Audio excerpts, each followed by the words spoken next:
somebody can come on a podcast and just say absolutely ridiculous nonsense, absolute misinformation, says homophobic stuff, say Islamophobic stuff, say racist stuff, and nobody is going to be, they're just going to be like, okay, tell me more. I was a general manager at the biggest Bollywood movie studio, and my life seemed great. And yet I was diagnosed with clinical anxiety.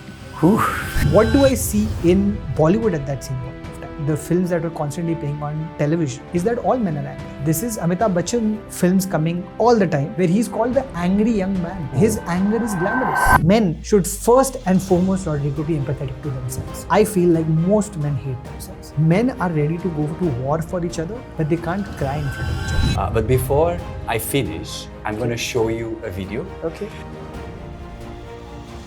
How did you get this? But I don't understand. This is so surprising to me. I don't know how you manage this. This is insane.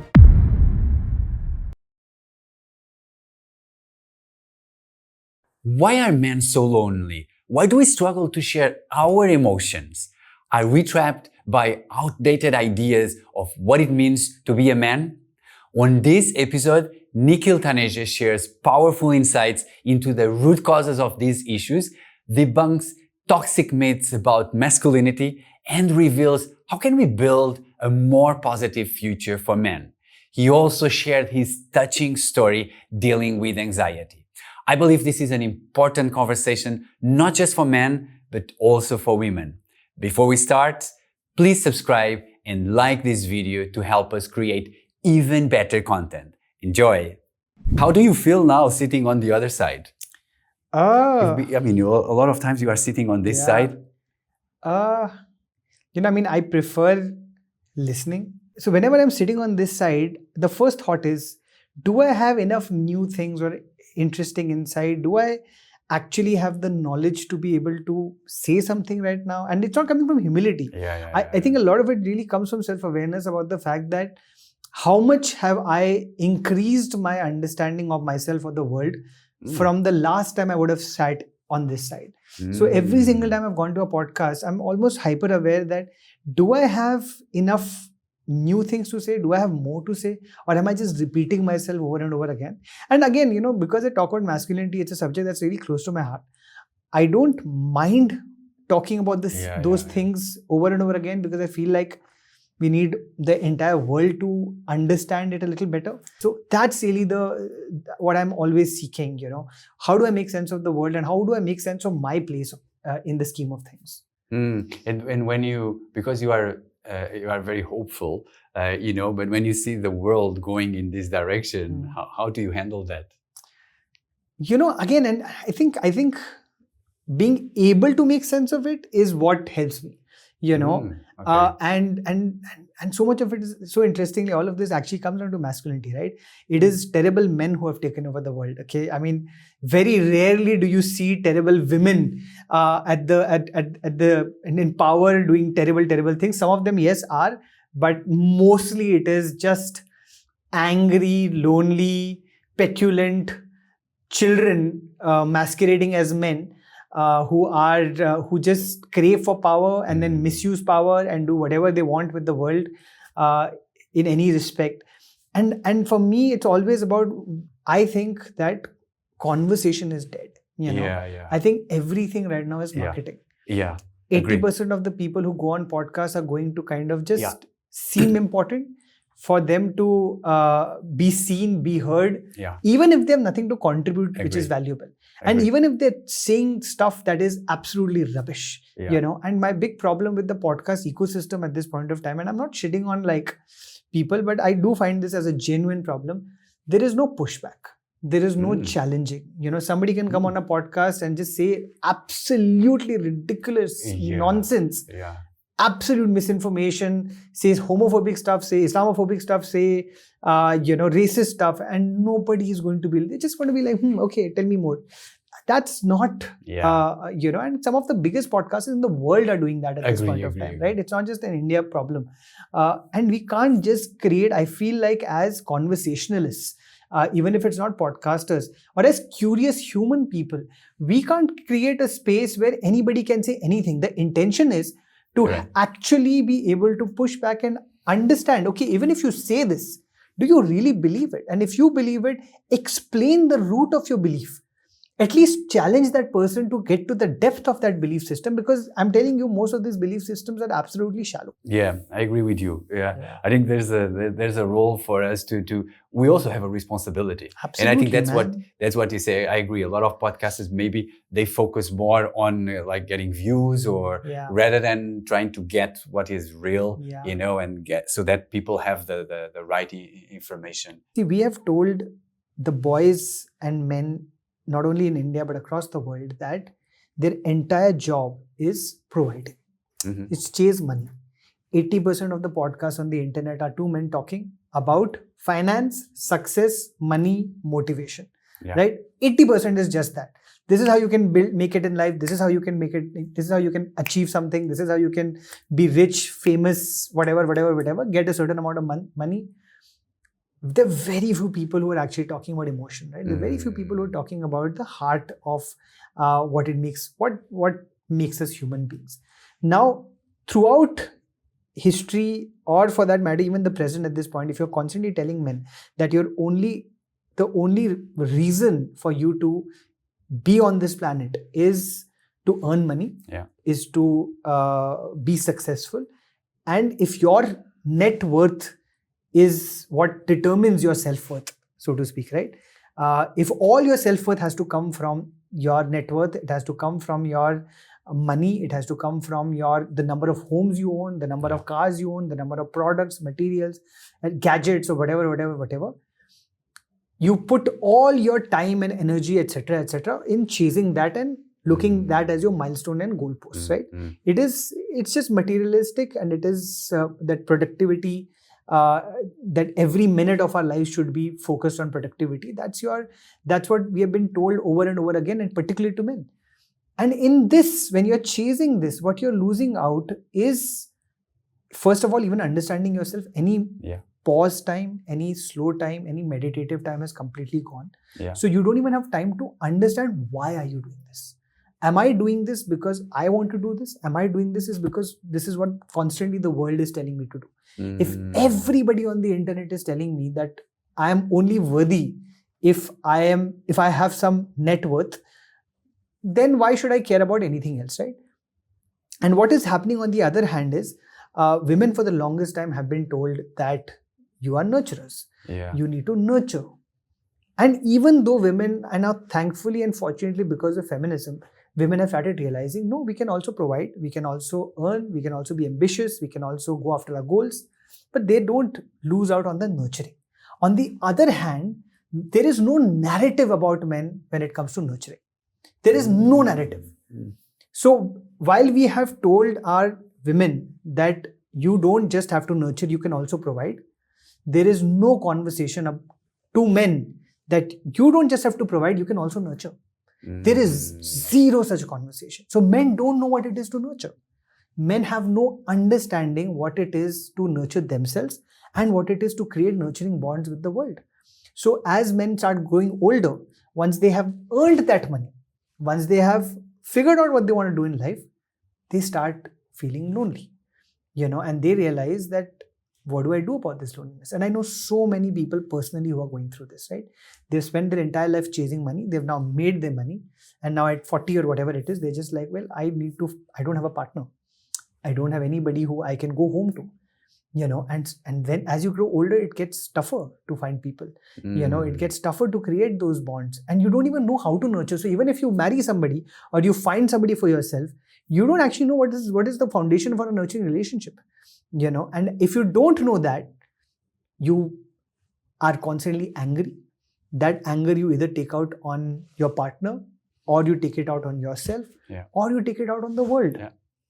And that's why that's why we have so many terrible, angry men in the world, because we haven't been talking enough about the concept and the idea and the need for nurturing as human beings. And so much of the loneliness of the world, so much of the lack of community is because men don't know the importance and need for community. Like for me, the thing that blows my mind sometimes, and as I've been talking and writing so much more, I also understand my own habits, right? I realized during the course of Be a Man Yaar and shooting Be a Man Yaar that there was this big conversation. I mean, we started having some conversations. One of the conversations with one of my friends called Nakul Mehta, who is also a TV actor, and he's a wonderful actor. He's a superstar on television actually, and he's somebody that I deeply admire as a human being. While we were talking, we came upon this idea that how different are the hugs that we give to our mothers and the hugs that we give to our fathers. How when you think about it, when you hug your mother, you almost like it's an all-encompassing thing, right? You're just like, come, I will hold you. Yeah. When it's your father, it's just like, okay. Okay. It's always like it's not an owned hug. I mean, I'm talking in most cases, right? Most of us. And it's the same with all our male friends and our female friends. When it's female friends, there's almost these empathetic hugs. There's almost like, come here, you, I love you. When it comes to male friends, our hugs are always almost like, what's up, man? Let's do this. Let's like hold our chest together. Yeah. Let's not ever like, because the moment you hold on to a hug with a man, you start feeling awkward. The world starts looking at it awkwardly. What happened to these guys? Why are they hugging for so long? Is there something going on? We can't look at straight men as hugging each other as anything more than, weird. It is, and see that lack of intimacy that exists in the lives of men, that we don't even get or give enough hugs, that we don't sometimes get or give enough touch. When you look at women, they constantly they're physical with each other, they kiss each other, they hug each other. There's always like, they're touchy, they feel touchy, etc., etc. And that actually is a sign of nurturing. It's a way of nurturing each other, that I care about you. So I touch you to say that, hey, I'm here for you. But with men, if you touch each other, it's almost seen like, dude, why are you being so, like, why are you doing this? It's not seen as a sign of intimacy. It's almost seen as a sign of like, you're being weird. Why are you doing this? Don't do this. Leave me alone. You always want to make a joke about that. And that is actually a sign of loneliness, right?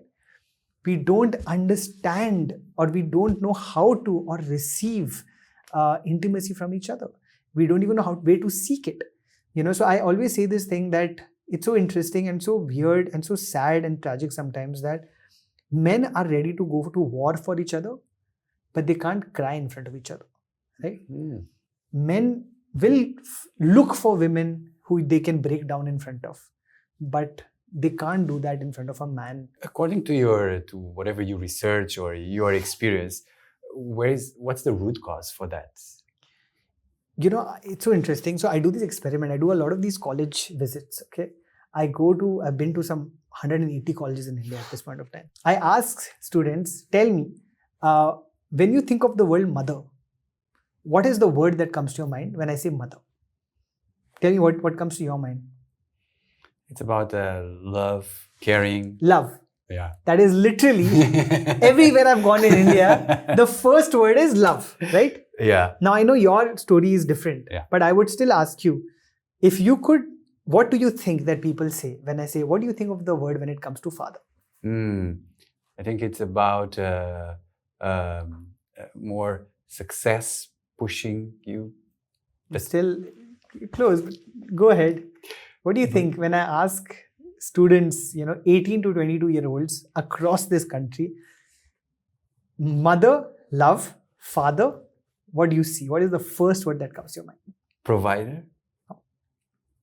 It's much worse actually. It's the controller. It's anger. It's anger. Yeah. The first word serious that wow. people, men, women, most people in our country say anger. Why? Because that is the first thing that they have seen in their father. And maybe things are changing now, and I really see it among my friends that things are changing for the better. But that's what most of us have grown with in our country. It's the mother who gives you love. It's the father who gives you anger. So your first understanding of gender comes from the fact that women is love and empathy. Man is anger and fear. And because you look at fear and anger, and now of course your father also tells you, I'm not being angry. I'm being angry for your own benefit. Exactly. This anger is good for you. I am training you. This is how people will respect you. So you also recognize that anger is a sign of respect. Yeah. Anger is a sign of masculinity. Yeah. Anger and fear is a sign of owning your place in the world as a man. So most men want to be that, and most women want to marry that, because they're like, yeah, we've seen that in our home as men. Of course, again, today things are changing and women are challenging and saying, no, I don't want that in my partner. And men are saying that maybe I need to be better than what I've seen my father be to my mother. But it is the mother's responsibility to take care and be empathetic. And I'm not saying this is in every case, but a lot of places in our country that is why. So when you ask me the core issue, imagine that is the bond that you start building, in children. Their first understanding of what it means to be a man or what it means to be a woman comes down to these words. So as you grow up, you are afraid to form nurturing bonds with men, because in your head, men is equal to anger, men is equal to fear. On the other hand, because women have been understood nurturing from other women, they've understood love from other women, they've understood community from other women. Now, the way the world is changing, Rodrigo, and that's what's been so interesting to me, and so much of my work is around that. In the last 15 years or 20 years, because of social media, the understanding of feminism, among young women has led them to create these these tribes of women, these sisterhoods, these bonds and communities where women can support each other, where they can be like, I know feminism, my understanding of feminism is that the world is bad to women, and if women support women, then we can really change the world and make it better. So what they are using the empathy and love and the nurturing that they've had inside to nurture each other, because they're like, nobody is looking out for our gender, we must look after each other. So women are nurturing other women. And what has happened in this scenario is that because men were dependent on women to nurture them, and women today are saying, listen, we would rather nurture ourselves versus nurture men, because we don't want that anger, we don't want that fear, we don't want to do control us, we don't want to go into those same patterns that we have seen our parents and grandparents, etc. fall into. But then boys are like, so what do I do now? Like, I was expecting love and empathy from you, but I'm not getting it from you. And I don't know where to get it from now, because I have not been taught, or nobody has helped me understand how do I get that from a man. Because the only thing that I've gotten from men in my life is anger and fear. So, which is why boys are lonely. Which is why they're sitting on the computers and they're going deep into rabbit holes and dark webs and internet algorithms that tell them that, hey, the reason that you're going through this is because women are the enemy. I go so many colleges. The number one thing that male students ask me is, you speak about safe spaces. How do I create a safe space when there is nobody to create one for me? And now it's like there are multiple boys in a classroom who will come up to me and say, I feel lonely, I feel lonely, I feel lonely. And yet they're in the same classroom. But then when I ask him, why don't you, all three are feeling lonely, why don't you talk to each other? Why don't you create these spaces to each other? Because they're afraid of judgment. Why are you afraid of judgment? Because you judge. You have been the person who's judging others. So you know that if I try to open up in front of somebody else, they will also judge me. Boys' love language in college and school is sometimes through bullying. Like, I'll make fun of you, I will take your case, I will put you down. And that is funny, and that actually shows that I love you. When I say that, hey, you're such an idiot, dude, you're looking terrible, dude, that's actually my love for you. And sometimes it is, you are so afraid of saying something sweet that sometimes there is genuine love there, but a lot of times it's not love, it is bullying. And it's judgment. And a lot of boys actually feel that, oh, I'm being judged, I'm being made fun of. So they again go internal. So it's just so much at play at all of these places. And my answer to all of these young boys who come up to me and say, I don't know what to do about this, I feel lonely. And I'm just like, instead of being the person who wants to talk, try to be the person who tries to listen. Because if you create a safe space for somebody else who's a man, they will create a similar space for you, because everybody is seeking that space, but nobody is providing it. And that's essentially the problem with the world that we live in, right? We all have something to say. We all have things inside of us. We all have vulnerabilities, but nobody wants to listen. So can we create more spaces where people listen? That's what I'm trying to do on my show. Even though on this show I have talked a lot, on my show I listen a lot. That's really my job. Like, just create a space and listen. Yeah, now that when you were telling that, it's true that when I look at my father, what it comes to me, well, is not anger, but it's discipline, is respect. Yeah, Discipline. it's discipline and respect. You are absolutely right. Yeah, and was actually in your experience growing up, what were some of the beliefs and ideas that you grew up that also was disempowering for you? Can I ask you a couple of questions about your father? I'd love to kind of hear more, because you know, you grew up, again, as I said, in Portugal. Where in Portugal did you grow up? Near Lisbon. In Lisbon. Yeah. And your father was, what is your memory of, like, early memories of your father? Yeah, he was very close to me. He was obsessed on supporting me. He was on making sure that I grow, that I learn, and he was always behind me. So we were like buddies. We were really close. So that's the memory that I have from him. Yeah. Yeah. But discipline, why does the word discipline come to your mind? Because I can see when my mom was talking about, like, yeah, I mean, be careful, because when your father comes, you know, then you will listen, you know. So there was also, my mother was always also saying that there was this part for her, maybe was more about the love, the care, and the father was more about bringing the respect and you know. So there was this separation. That's why I resonated what you said. Yeah. But he was also a very good-hearted person, you know, very kind. But it is true that maybe he brought it also from his father, that there's that need for men to be respected. Yeah. So then there was always a bit of that distance. Yeah. You know, I love what you said about the fact that he is good-hearted, and I genuinely feel like most men are good-hearted. Yeah. Right? A lot of the times when I talk about masculinity and I talk about the dangers of the loneliness of men, when I talk about how lonely men sometimes are angry and are creating a bad world, a lot of the times people, or when I talk about feminism for that matter, a lot of the times people misunderstand me and think that I am shitting on men. You know, when all I'm saying is that as a man myself, right, and as a heterosexual man in our society, I am saying that we need to show nurturing to ourselves and to other men.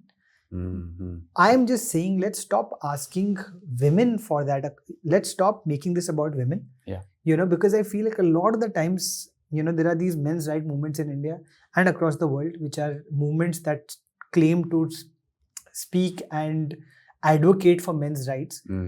Most of those movements are built on opposing women's rights.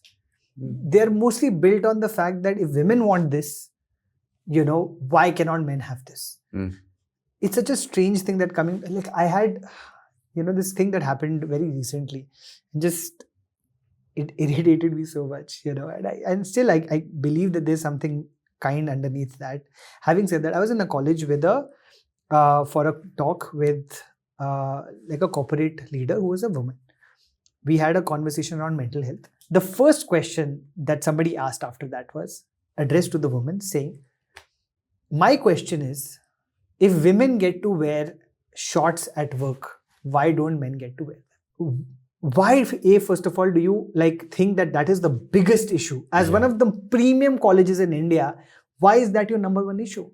Like he's just like, I find it unfair that men don't get to do this while women get to do this. I'm like, then do you also not find it unfair that women have to menstruate every month and men don't have to? Do you also not find it unfair that women have to carry children and you don't have to? Mm-hmm. Do you also find it unfair that women don't get to go to stay in offices after dark because it's unsafe for them? So they have to go back home while you can party for as long as you want. Do you understand? Do you get how that is unsafe? And how that is unfair to women, and how overall as a society we are unfair to women far more than we are unfair to men? Why do you not look at that? How are you reducing and minimizing this to saying that, oh, women get to wear shorts, I don't get to wear shorts, or they get to wear skirts and I don't get to wear shorts?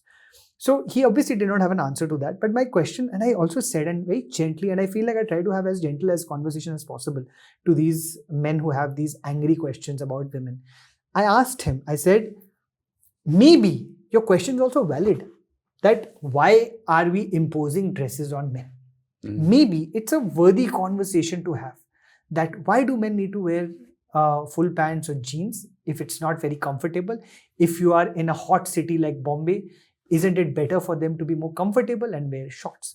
But why would you build that argument on the basis of the fact that, hey, women get to do this, I don't get to do this? Why are you not advocating for yourself independently? Because if you're trying to, again, if you're saying that women don't get this right, but women get this right, I don't get this right, are you also spending enough time talking about what women don't get? Yeah. Are you advocating their rights in all the places they're not getting their rights? When they don't have pay parity, when two women who are product managers at the same corporate and a woman is being underpaid and a man is being overpaid, are you fighting for that right? No, you're not fighting for that right. But because that is of no interest to you. But when a woman gets a small benefit because of problems that she has to face, because of the body that she's been born with, because of the gender she is, you are going to fight and say, why don't I get that? So for me, I mean, ultimately, unfortunately, it all comes down to empathy, right? So what you say is that the root cause comes from our childhood, the way we are raised. We look at our parents, right? And like we look at the roles that they play in our lives, and then we carry that. And we always saw let's say our fathers in more like respect or anger, and that's what we what we carry with us. And then today that doesn't allow us to develop more the nurture part inside of us. That's what you say. It's the big problem. What was your experience with that growing up? You know, so about 10 years ago, I was diagnosed with clinical anxiety. Okay. I was, and it was it came out of the blue for me because I was quite successful even at that age, right? At 30, 8 years ago. I was at a Bollywood movie studio. I was working at Yash Raj Films. I'd been promoted to general manager. So I was in a very good position. As somebody who's not from Bollywood, who's not from this industry, who's not from Bombay, I came to Bombay in 2008. And by 2017, I was a general manager at the biggest Bollywood movie studio. And my life seemed great. And yet I was diagnosed with clinical anxiety. Wow. So I was, more than the fact that, okay, I'm going through something with my mental health, I was just really confused because my understanding of mental health was mental health issues happen to those who are going through tough times in their life. But my life is good. Why do I have mental health issues? Why do I have anxiety, right? So I went to a therapist, and I had to overcome a lot of stigma to go to therapy as a man, because I was like, hey, are men supposed to go? Does that prove that I'm broken? Does that prove that there's something wrong with me? But you thought that? Of course I thought. Wow. And this is 8 years ago, right? Like today we are still able to talk about therapy. 8 years ago, you were not even as, like, it's just 8 years, but 8 years ago, mental health, anxiety, depression, therapy is still like, there were still words that were not being spoken of as much as on the internet also forget in society, right? So I really thought that it took me a lot of stigma to overcome to go to therapy. In therapy, after a lot of months, I would say, of having conversations, the essential understanding that I had about why I had anxiety was, immediate understanding was, as a boy, I had, like we spoke about providers, as a boy, I had kept all of these milestones in my head. That when I get to 20, I have to do this. When I get to 25, I have to do this. When I get to 30, I have to do this. 35, I have to do this. I need to have this many, I need to have a house. I need to have a car. I need to have a bank balance. I need to have a designation. I need to have a partner. all of these checklists of things that I have to have to be able to be considered as a successful man, to be able to be considered as a provider. That was my understanding. If I finish this checklist, only then will I consider myself worthy. Wow. And until then, I have to continue doing things. And at 30, when I had gotten the title, and I was already married, and I had some amount of money in my bank, the anxiety came from the fact that, you know what, I completed that checklist. But now what? And I didn't have an answer.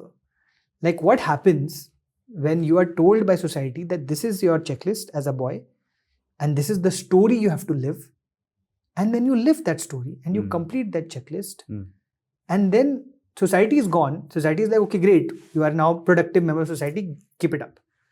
But then you are left with yourself, and then you start asking questions about, okay, I've done this, and now what do I do? And then you realize that there is just more checklists, right?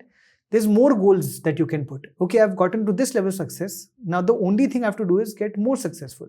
I have to do more things. I have to earn more houses. I need to have more cars. I need to have, more designations. But it's just more.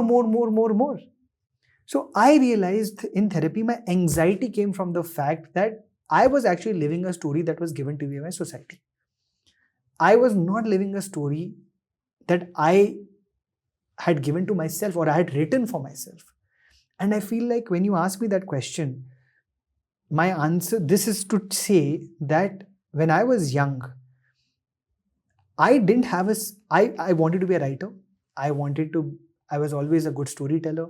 I used to, at 14, I started writing for a magazine and newspaper in the Middle East. By 21, I had interviewed Michael Schumacher. I had interviewed Shah Rukh Khan by 21. In person, by the way. I had interviewed some of India and the world's most famous people as a teenage journalist.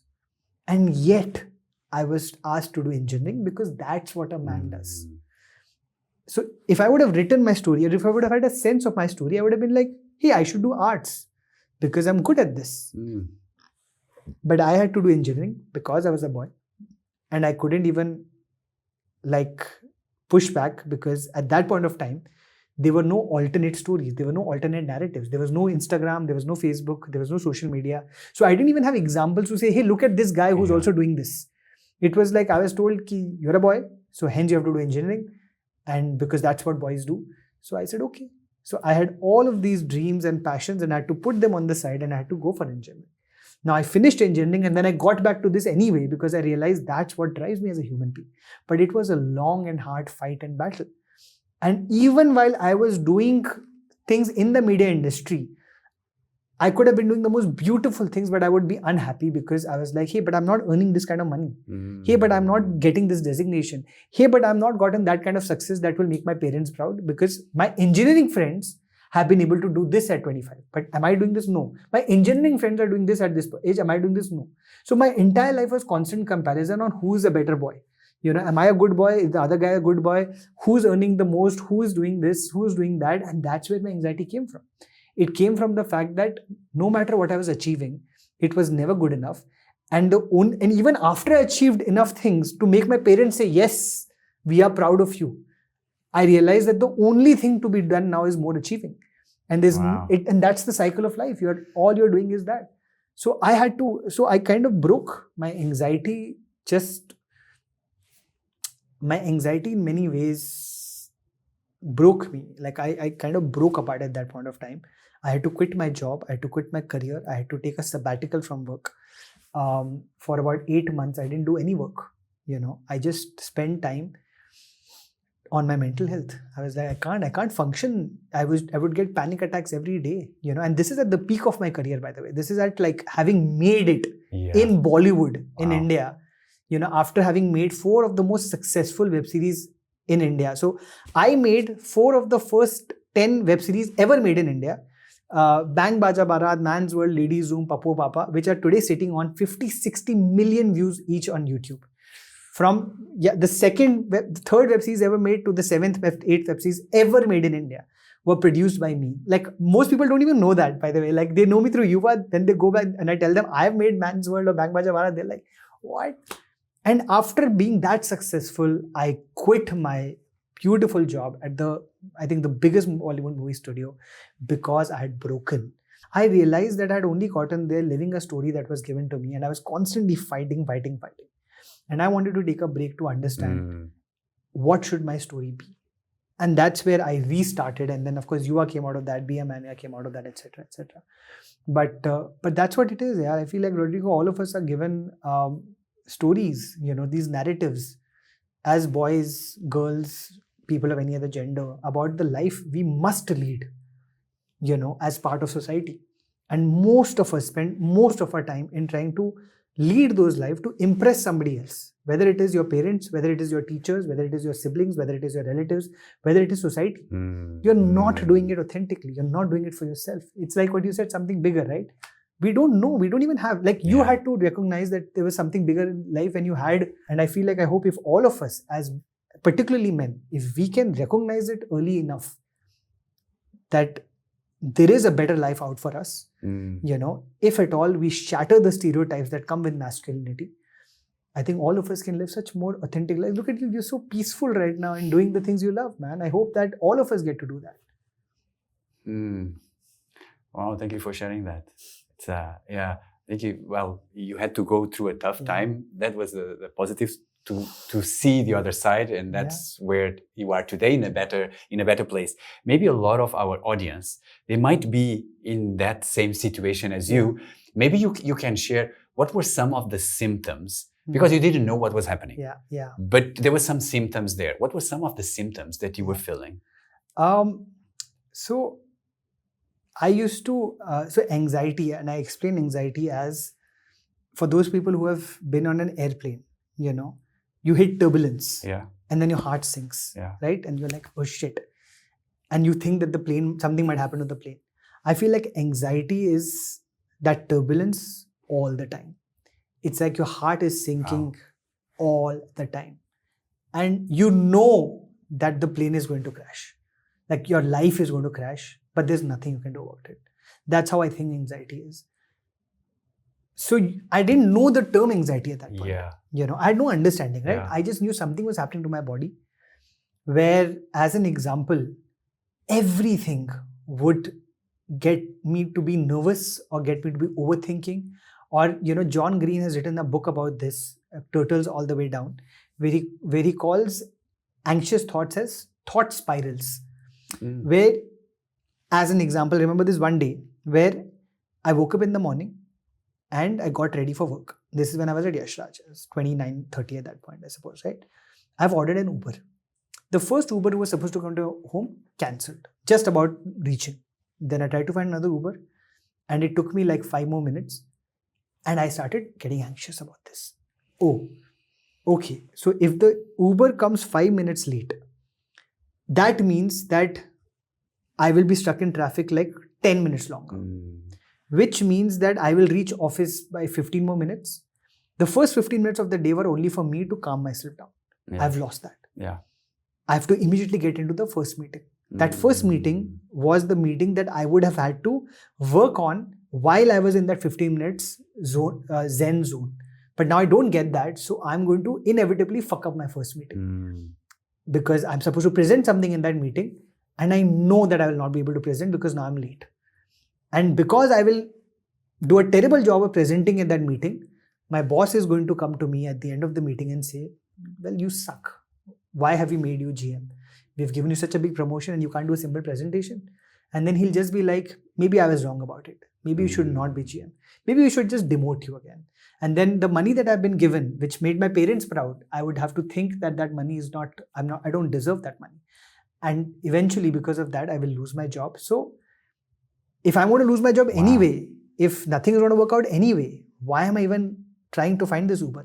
So I would sit down on my bed and I would just be like, I'd lie down. I'd just be like unable to move, thinking that, wow, there's no point. Is there even a point? Because if I go, it all leads me to losing my job and being back at this point. So why am I even trying? That's how bad it was. Like I would find it hard to breathe at that point of time just because there's an Uber that is becoming late. So that is what anxiety can do to you. You know, it can really stifle you. It can, it becomes debilitating. It's so hard for you to see sense. It's so hard for you. You're just overcrowded with thoughts. And they're all, a lot of those thoughts are negative thoughts about what are the worst things that can happen. You know, like one of the things in my therapy that actually just started helping me eventually, and you know, everybody has different things that help them. My therapist would constantly tell me is that anytime you start thinking that what if the worst happens, you should fight that thought and say to yourself, what if the best happens? Yeah. What if the worst happens? No, but what if the best happens? What if actually the Uber, even if it is 5 minutes late, drives fast and you reach 5 minutes early? What if the presentation that you're giving, instead of it going terrible, actually, because you have reached 5 minutes early, it goes absolutely spectacular? What if instead of your boss gives you another promotion, gives you more money because everything has gone well, right? Yeah. So it's like you have to think that. But I couldn't think straight at that point of time. And this is after a lot of work, obviously, that I started becoming better. But even now, today, you saw how anxious I got because I got late. Because that's still like my natural conditioning that, you know, oh shit, everything is going to spiral out of control if I miss something. So that would lead to panic attacks, which I didn't know at that time were panic attacks, where I would struggle to breathe. That led to me constantly sweating. So there was physical symptoms. I would constantly be sweating. My shirts would kind of get like completely wet with sweat because I was just overthinking so much. My work was getting affected because of this. Because I would try my best to put up a straight face, but it was just sometimes hard to breathe, you know. So I would have to leave the room, go to the excuse that I'll go to the washroom, then sit in the washroom and just be like, without knowing what am I doing, being like, what is happening to me, you know. And eventually the reason that I actually went to a doctor was because 2 things happened. My partner, my wife, thought that, you know, there's something wrong with my heart. She thought that this could mean that you have some heart blockage, could lead to a heart attack, you know, just go to a doctor. The second thing that happened, and, you know, which actually also pushed me to, one of my students in my college told me that she was going through anxiety. And then she told me the symptoms that she has when she goes through anxiety. And I thought that, oh shit, this sounds like what I'm going through. So these 2 things then made me, because I then started having a doubt that, do I have anxiety? So then when I went to a doctor, the doctor also confirmed it to me that it's nothing with your heart, it's with your mind, you know, and you will need to do something about it because otherwise it can really like take over your life. Yeah, and you did it, right? And then you took a sabbatical, you work on yourself, right? But that's a privilege, I must say, right? You know, just the fact that I could take a sabbatical, the fact that I had enough money saved that I didn't have to worry, and my partner was super supportive. She said that, you know, for those 8 months that I was not working, she said, I'm going to take charge of the family. And see, this is where, again, masculinity, dude. This is where, you know, if I was a unhealthy, toxic man, I'd just be like, I can't allow my wife to kind of, you know, pay food for me. And how can I as a man? And this is why, you know, feminism is great. Feminism actually is beneficial to both men and women. If a woman is empowered and she's earning and she's able to take care of the home, sometimes if the man is going through a bad time, he can also take the break and the woman can, you know, fend for both of them. And when the woman is going through a tough time, the man can take up the challenge, right? It's a partnership then.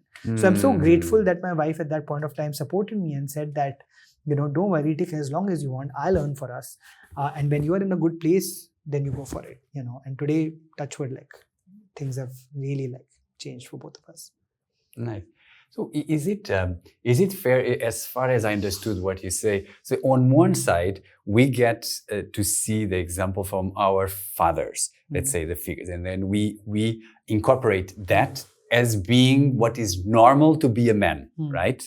That is one of the problems that you see. The second problem is that not just the family, but the society tells you what a man should be, what a man should live, right? And that creates an incredible pressure that men, they need to do that, and that. Yes. But at the same time, they feel they have feelings. They want things. They have desires, right? Yeah. That is what he's saying. And what you say, the third part is, now it's more important than ever that each man are able to break that pattern. Absolutely. Whatever that happened in the past. Absolutely. But we have to break that pattern, either coming from our parents, either coming from the society, right? Which sometimes is difficult. And something that I'm wondering, you work with Bollywood. Yeah. What do you think is has been the impact of Bollywood of making that problem even worse? I think that, and a lot of people disagree with me. I think that media shapes so much of our understanding of our stories. Exactly. Because that is the only understanding sometimes we get for people outside of our family. You said that what are the things that in your childhood you saw that were disempowering to you? Yes. Now, what do I see in Bollywood at that same point of time? This is the films that were constantly playing on television. Is that all men are angry? Oh. This is Amitabh Bachchan films coming all the time where he's called the angry young man. His anger is glamorous. So, as a child, I look at my father who's angry, but I also look at Amitabh Bachchan who's also angry, who's also he's angry about society. My father could be angry about something else, but he's also angry. And his anger, he's called a hero when he's angry. Because his anger is leading to, he's breaking, he's killing criminals, he's saving the society, he's standing up for the rights of his own thing. Of course, his anger probably had a point. Yeah. But to make his point, he had to be angry. So I never, at that point of time, thought that anything my father was doing was wrong. I was like, okay, he's, just being what Amitabh Bachchan is being on screen. He's angry. It's only when you start getting later. And it's so interesting that when Shah Rukh Khan started coming, and I grew up in the 90s. So I would see early 90s, the films were all Amitabh Bachchan's reruns, of his angry young man. And then suddenly in the 90s, you had Shah Rukh Khan, who was this absolute opposite, who was this Bollywood softie, this romantic hero who's, showing that this is also what men can be. Now, I recognize that I resonate a lot more with that. I'm not that angry man. I am this guy. This I understand. I understand when men love their, respect their mothers. Most Shah Rukh Khan films had him just showing so much respect to his mother, constantly worshipping his mother. I remember there's this funny comedy movie called Duplicate, but he has Farida Jalal, if I'm not wrong, is the mother in that, Shah Rukh Khan's mother, and he just constantly calls her Bebe, and the way he calls her Bebe, it just makes me feel, it would feel so warm. It would remind me of the relationship I have with my mother. And I would be like, what? That's the man that I am. So suddenly I had an alternate. And that alternate was nice. Of a kind of a man that I feel like I could be. I think Bollywood screws us up in different ways, but I think that's still okay when you are looking for a woman versus when you're angry. So a lot of people, I would imagine, of Amitabh Bachchan's time have grown up with that anger, and Shah Rukh Khan's time have grown up with that love. And in today's time, whatever is the media narrative, a lot of people are growing up with that. And that's where it becomes dangerous. We always undermine and say, "Arey, it's just a film. It's just, a show.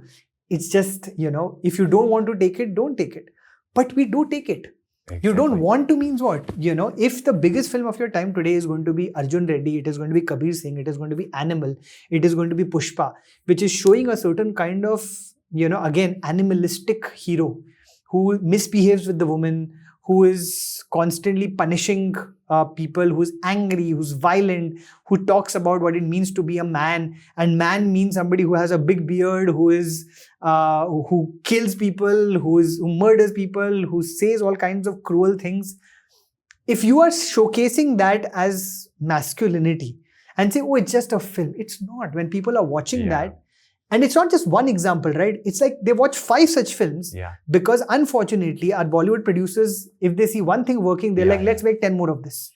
So suddenly there are 10 films with toxic masculine men, and they're just like, this is what's going to work. And everybody's looking at those films and saying, oh, this is just a film, it's not going to affect you, but it does. Because that's the only narrative you have. Narratives and stories and media and film can either empower you, or they can, as you said very nicely, disempower you. There is, when Taylor Swift started singing, why is Taylor Swift such a global phenomenon?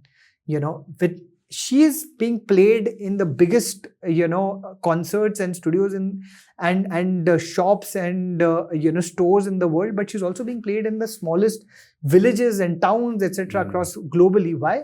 Because when she sings of heartbreak, she has normalized the fact that, okay, women go through heartbreak, and you know what, it's okay. We shouldn't have to live for a man. We can live for ourselves. Haters gonna hate. There's just so many different ways of what it means to be a woman, and it has empowered other women to be like, yeah, my life is not only for a man. And sometimes I can fall in love, and sometimes I can fall out of love, and sometimes there can be a man who's not done right to me, and sometimes there can be a man who I really like, and that's okay. Everything is okay. Being a woman is all of these experiences, and that's okay. So she's an icon because she speaks the truth of what women go through. And women need that truth. And when they find it, they embrace her.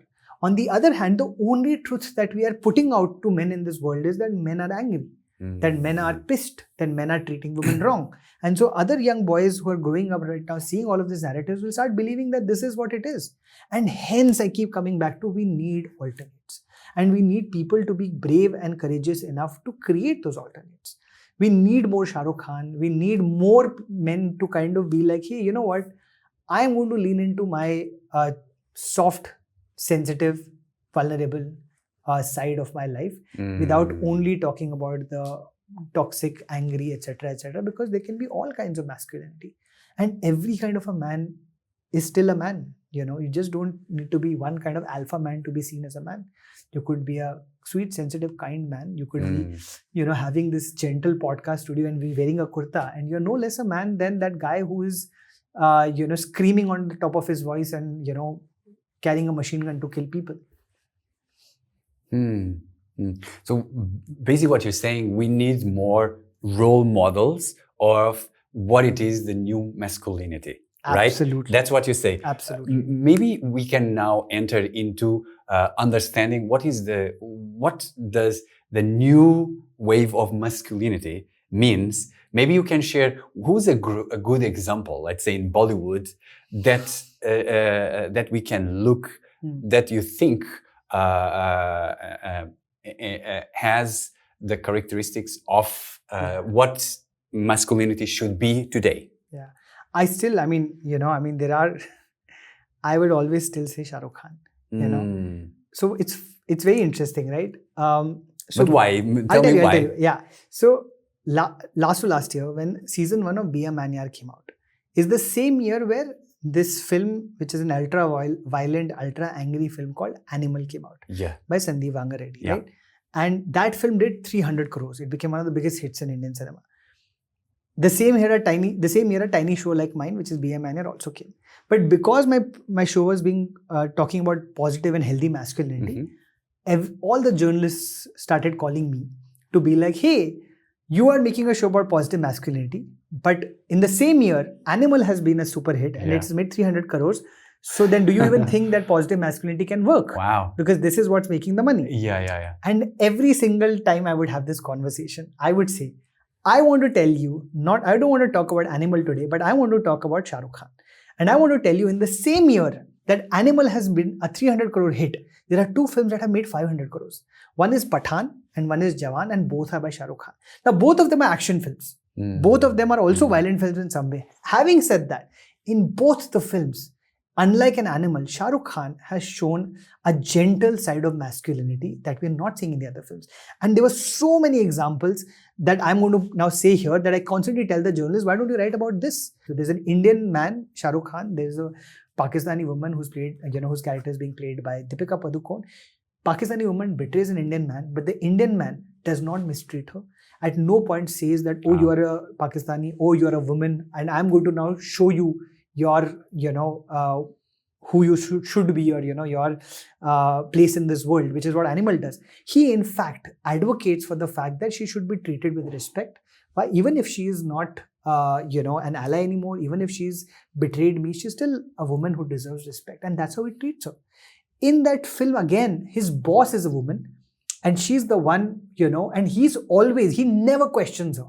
At no point is he like, oh, I'm a man, I'm smarter than you. Dimple Kapadia playing the woman boss, he's always like, you know best and I am going to follow your lead. I am your employee and I will do exactly because I respect you. I respect your leadership.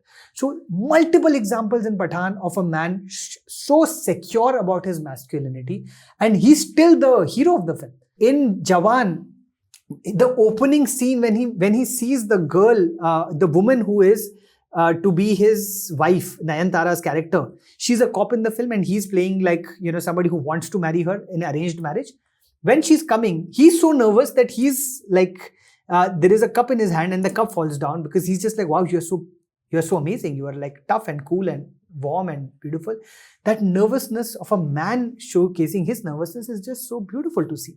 That yes, men can also be nervous when they see the women that they admire or who they find attractive or who they find awesome. The woman very clearly says that I have had a daughter out of wedlock. If you want to marry me, you have to be comfortable with that. And he's like, your body, your choice. It is such an important narrative to set for a man that it doesn't matter to me. However, you've had this child, she's a beautiful child, and I would love to marry you and help you take care of her. So I always constantly say that why are you only looking at the example of, the ugly things men are doing in films?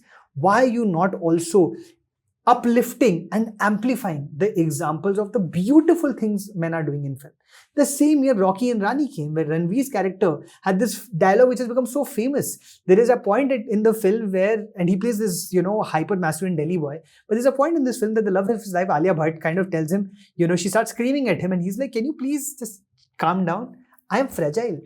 It's such a sweet moment of a man saying, listen, I am also fragile. Listen, just calm down. If I'm not mistaken, what is happening, there is I think men are looking to that positive masculinity, right?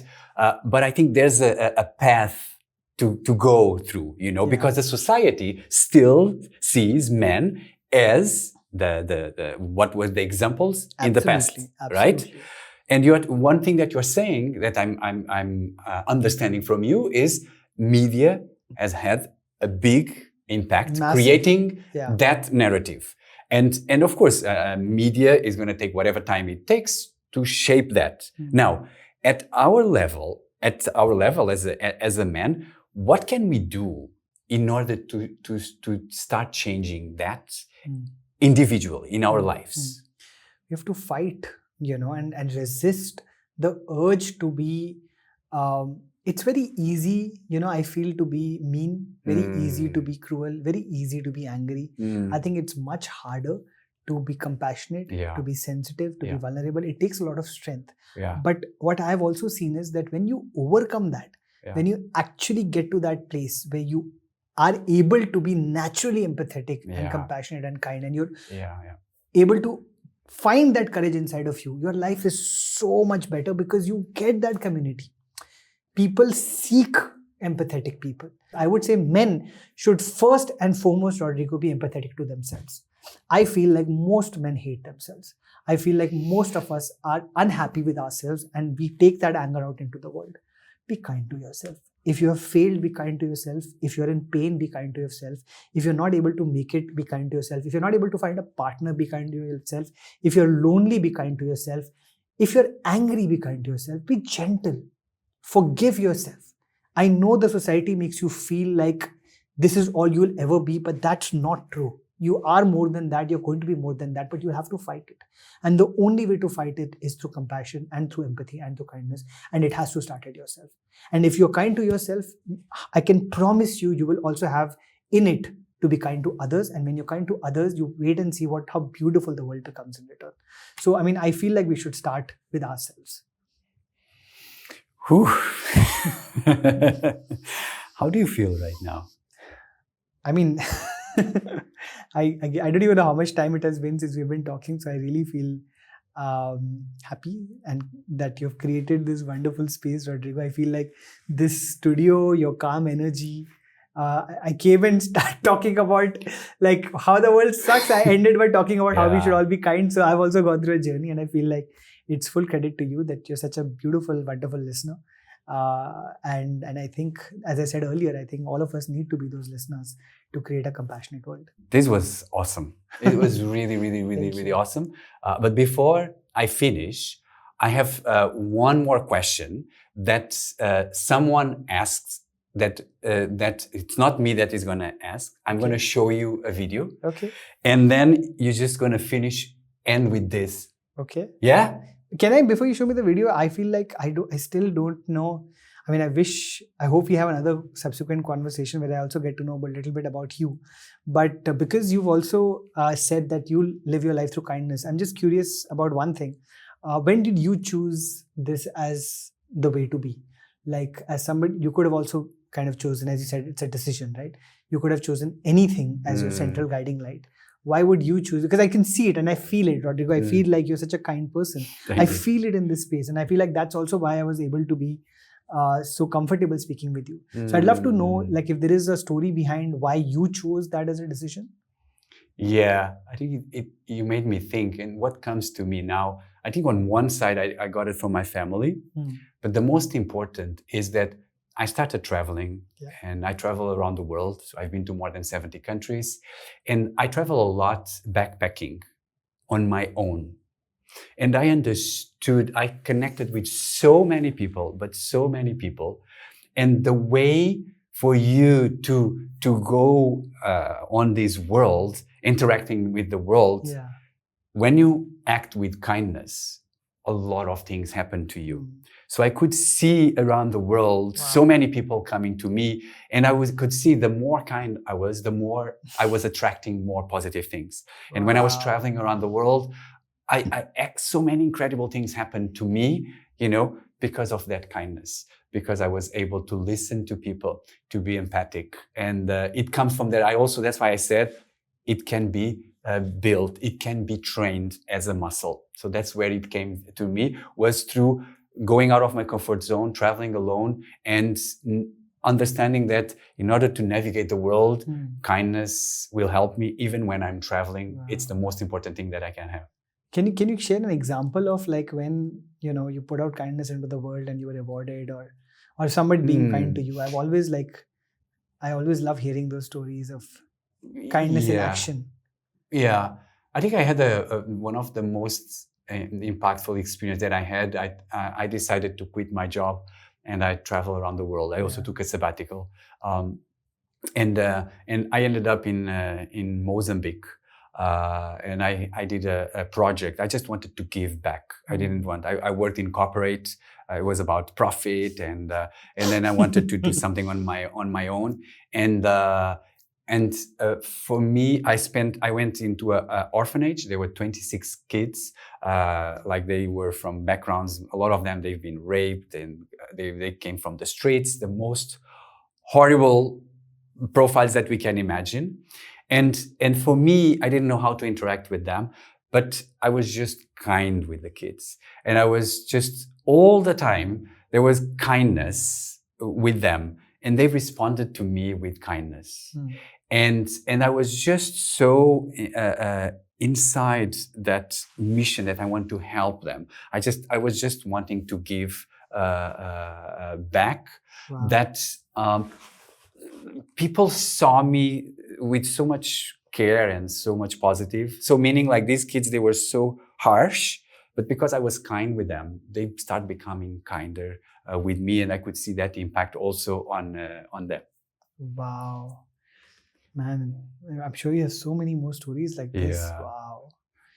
It's always like so hard to understand. And I think like the most important thing we can do is be kind to children. Yeah. Like I feel like so many of us have grown up with not as much kindness. And I think the most well-adjusted kids are the ones who've received gentleness and kindness from their parents. And I feel like the folks with the most trauma or the most anger inside of them haven't received that enough. Agree. But I also love what you spoke about traveling, right? I there's something that I read that I don't remember where, but it was like, if you want to open your mind, read. If you want to open your heart, travel. Wow. I feel like that's what you've done. Yeah. But I think for me, travel has been the biggest MBA in life, but that's a topic for another conversation. No, absolutely. Now I have one last question for you. Please. Are you ready? Yes, absolutely. All right. So listen to this. And then you could. Okay. Hi, Nikhil. So, how did you get this? My question on this podcast. What? My question to you is, which fictional characters have inspired you the most to be the way you are today, which is wholesome? Wait, how did you get this? Hi, Nikhil. So, I don't want to ask you understand. a question on this podcast. She's not even been on Be a Man, yaar. How did you get her? Through kindness. But I don't understand. This is so surprising to me. I can't believe she's never let it out. Like she asked me, like, which podcast are you going to? I was like, I said it's Rodrigo. You don't know him, and whatever. But then she's asking more questions. I was like, when are you interested in where I'm going to? My God, how did you? This is like a huge surprise because my wife is really private. Wow. I don't know how you manage this. This is insane. I've just stumped at this point of time. This is really sweet. I mean, thank you. I forgot the question now. I'm just so shocked at seeing her. It's so sweet. Wow. Let's listen again. Damn. No, I think she asked me about what characters. Are you ready? Yeah. I can't believe you got her. This is so sweet. Hi, this is my favorite podcast now, ever. I get to ask you a question on this podcast. So my question to you is, which fictional characters have inspired you the most to be the way you are today, which is wholesome? Hi, Nikhil. This is really sweet. Thank you. I really want to thank you for this. It's like, it's made my day just seeing her on camera, because she's never been on camera before. This is the first, like, ever for anything I've done. So kudos to you to manage to do this. What characters on screen? I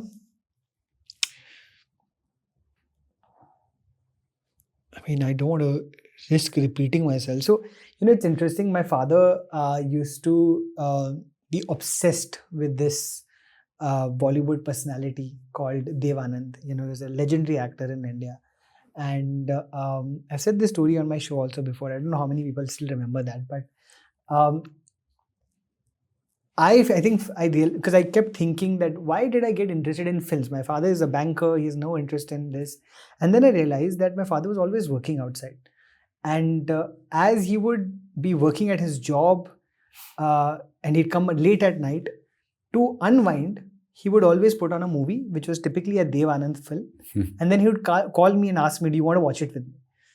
And the only time that I think I ever got with my father growing up, a lot of the time was just me with him watching a Dev Anand film.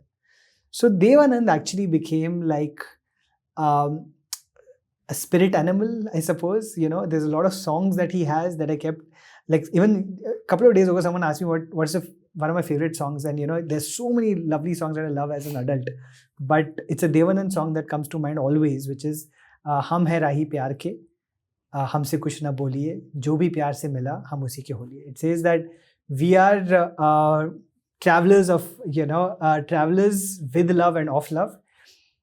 Whoever meets us with kindness, we show them the kindness back. So it's pretty much like the philosophy of what you're saying, right? So so I've grown up on his movies, and he was like a very traditional man, in the sense he was a good-looking man, but just with a gentle spirit.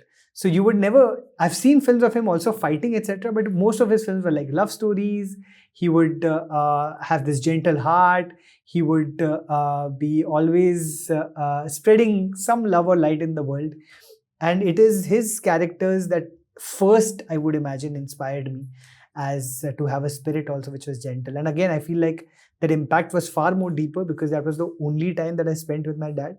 And my father was always just like, he was the only person my father watched religiously. So I think it came from Dev Anand in some ways and his characters on screen. So it wasn't really one character, but it was mostly like everything that I've seen of Dev Anand growing up.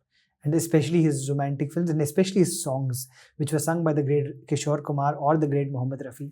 And they're just, the spirits of those songs are just beautiful. Just the lines that I keep, whenever I'm in a low phase in life, sometimes I go back and just listen to the Devanand song. And it just makes me so happy because it speaks of a hopeful, kind, gentle world, which, as we have discussed at the beginning, is lacking sometimes. But this is insane. I'm like surprised, shocked, confused.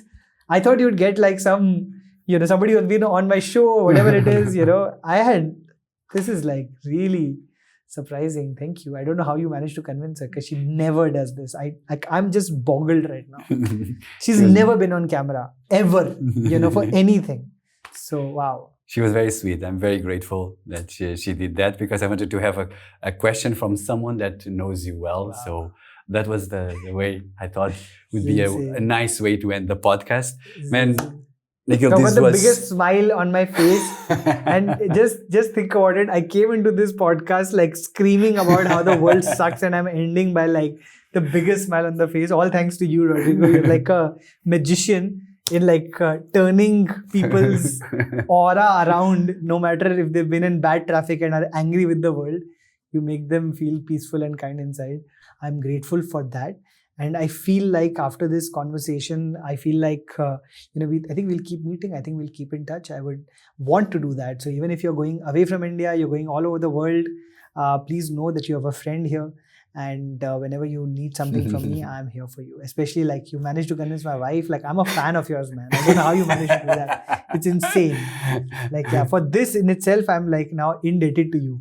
So anything you need from me at any point of time, consider me a friend. Yeah, I think we're going to continue connected. For sure. I'm very grateful for that. Yeah. This is also what masculinity looks like. No, this is what we need more, man.